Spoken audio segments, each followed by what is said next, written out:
कोई कोई लोग कहते हैं कि हमने 16 सोमवार के व्रत करे गुरुदेव, और 16 सोमवार के व्रत करे, उद्यापन करना है। हमने कहा पहली बार कर रहे हो कि पहले भी कर चुके हो? गुरुदेव मैंने तो 16 सोमवार कई समय से करती आ रही हूं, तो अभी भी कर है महाराज। ठीक है,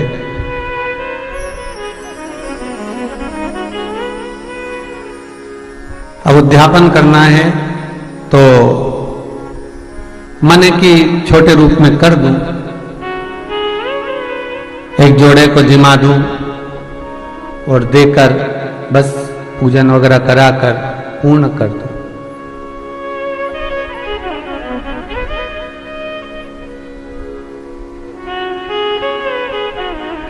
अच्छा, कई लोग इतने चतुर हैं कि 16 सोमवार का जब व्रत करते हैं तो जैसे आज 16 सोमवार का व्रत है मान लो, तो आज ही किसी ब्राह्मण के घर में सीधा पहुंचा देते हैं, जिससे 16 सोमवार के जब व्रत का उद्यापन करें तो 16 ब्राह्मणों को भोजन कराने की जरूरत ना पड़े।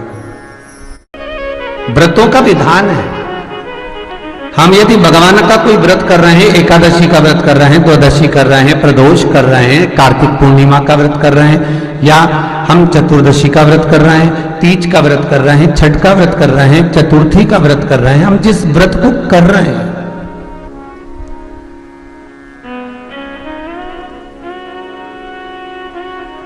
आपसे किसी ने नहीं कहा कि आप व्रत का उद्यापन करो। 16 सोमवार का व्रत का जरूर विधान लिखा है कि इसका उद्यापन करो,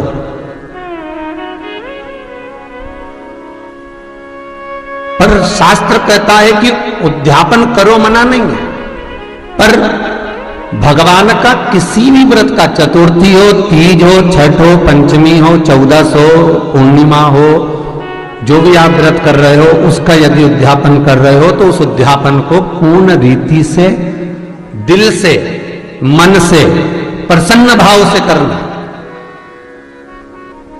तब जाकर कोई व्रत आपने जो करा है वो सिद्ध हो पाता है महाराज, तब उसकी सिद्धता पाई जाती है, तब उसका वर हमें प्राप्त होता है।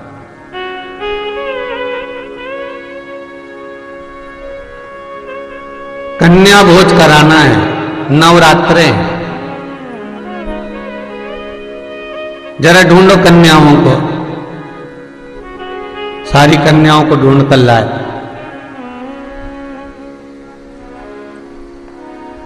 इतनी इतनी सी प्लेट में इतनी इतनी सी खीर और एक एक पूड़ी और जरा सी सब्जी रखकर दे दिया कि अब ये कन्याएं खा लेंगी। तो पूछा गया कि ये भोजन कन्याओं के लिए? हाँ। तो इतना इतना सा क्यों रखा? तो कहा महाराज जी बात इतनी सी है कि वो सब दूर से खा के आई है ना, तो कुछ खा तो सकती नहीं है। और जितने भी श्रोता भाई बहन टीवी के सामने बैठे हैं, फेसबुक यूट्यूब पर सुन रहे हैं, मोबाइल पर सुन रहे हैं, बड़े सावधानी से सुनना, बड़ा सुंदर संवाद। शायद हमसे भी ये गलतियां बहुत होती हैं और हम इसको सुधार लें, हम इन गलतियों से थोड़ा सुधार लें।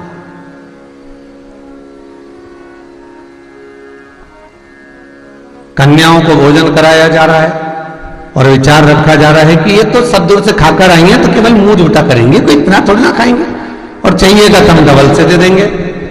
जब तुम्हें मालूम है कि नवमी के दिन, अष्टमी के दिन कन्याएं सब दूर भोजन कर कर आती हैं और उनका मुख झूठा कराने का क्रम तुमने करा, उसका कोई पुण्य मिला क्या तुमको? जब कन्याओं को भोजन कराया जाए, जिस ब्राह्मण को, जिस अतिथि को हमने बुलाया है, उसको जब तक तृप्ति ना हो तब तक हमें व्रत का, उद्यापन का, पूजन का कोई पुण्य प्राप्त नहीं होता।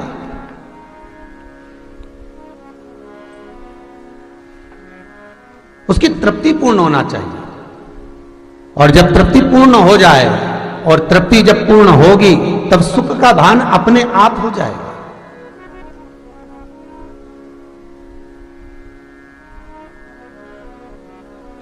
महाराज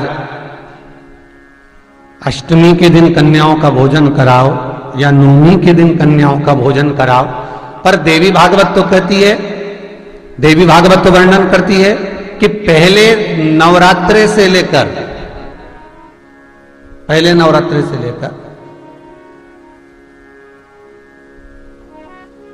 नौमी तिथि तक जितने दिन देवी के होते हैं, प्रत्येक दिन में आप किसी भी दिन कन्याओं का भोजन करा सकते हो, पहली रात्रि से लेकर, पहला दिन से लेकर।